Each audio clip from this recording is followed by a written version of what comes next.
qui concerne Raphaël, question, s'il vous plaît. Pas grave, je vais continuer. Ça ne vient pas. C'est la première. Vous entendez pas quelque chose? Vous avez du sens devant quelque chose là? Bon, alors la technique. Pas d'objet. C'est bon? Autre question? Est-ce que ça vient?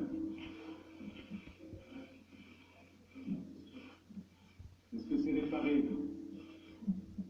France Télévisions, vous avez du son? C'est bon? C'est bon pour tout le monde? C'est bon? Oui. Parle un peu. On m'entend?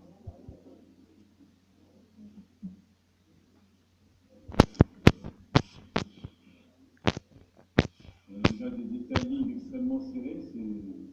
Est-ce que le son est revenu? Ça marche? Tout à l'heure, c'était tout à l'heure. Demain, c'est demain. Ce qui nous intéresse, c'est aujourd'hui. Et vos micros, ça passe? C'est bon pour tout le monde? C'est bon? C'est bon, on y va. C'est quoi la question? En ce qui concerne Raphaël Varane, donc, comme vous le savez, il s'est blessé à un entraînement. Il y a eu des examens qui ont été effectués avec son club, avec une durée d'indisponibilité qui était assez longue. On a fait les vérifications hier avec le docteur Le Gall, qui est le doc de l'équipe de France.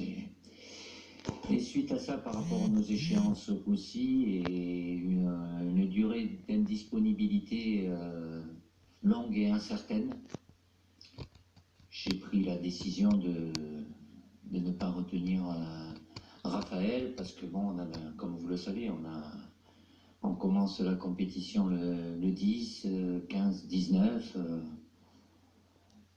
Évidemment, c'est un coup dur de perdre Raphaël.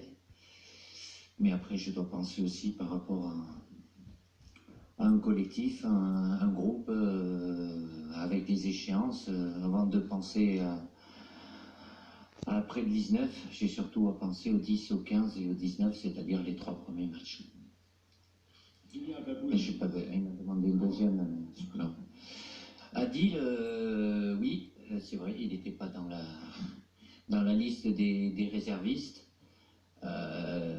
Tout en sachant qu'il était toujours en compétition avec son club jusqu'au 22 dimanche dernier, puisqu'il a joué la finale de la Coupe d'Espagne. Après, c'est un problème plus technique, à savoir l'association d'une charnière centrale qui peut être composée de droitiers et de gauchers, et avoir 3 défenseurs centraux sur 4 gauchers, ça limite énormément les associations, parce que je considère que au haut niveau, avoir 2 défenseurs centraux gauchers, pour moi, c'est pas quelque chose de viable. Donc forcément, suite à ça, c'est au détriment bien évidemment de Samuel Umtiti, avec qui j'ai discuté. Je lui ai expliqué la situation. Évidemment, je comprends qu'il puisse être déçu, mais c'est pas un manque de confiance en lui, c'est une situation, je pourrais dire, extrême ou compliquée, et à partir de là, j'ai fait un choix en rappelant Adil et en l'incluant dans la liste des 23 par rapport à ce que je viens de dire, et le fait de pouvoir avoir un choix d'association en défense centrale, en tenant compte aussi aujourd'hui la situation, elle est compliquée, mais on ne sait jamais ce qui peut se passer au premier match, au deuxième match, au troisième match. Donc je veux faire en sorte d'être paré à toute éventualité, même si là, en l'occurrence, en ne prenant pas Adil Rami dans les réservistes, j'aurais pu le faire, je ne l'ai pas fait. J'ai dû réagir par rapport à une situation bien spécifique. Didier, toujours sur le même thème, il y avait déjà quelques incertitudes en défense, dans le secteur défensif, avant le forfait de Raphaël Varane. Est-ce que ça se transforme chez vous en inquiétude? Non, je suis pas inquiet, c'est embêtant, forcément, parce que Raphaël est le joueur qui a le plus joué à la Coupe du Monde et depuis la Coupe du Monde, il a été associé à différents joueurs, même si certains matchs il les a pas joués, mais très peu. Donc oui, c'est embêtant. Après, je vais pas être inquiet non plus. Les joueurs qui sont là, j'ai confiance en eux.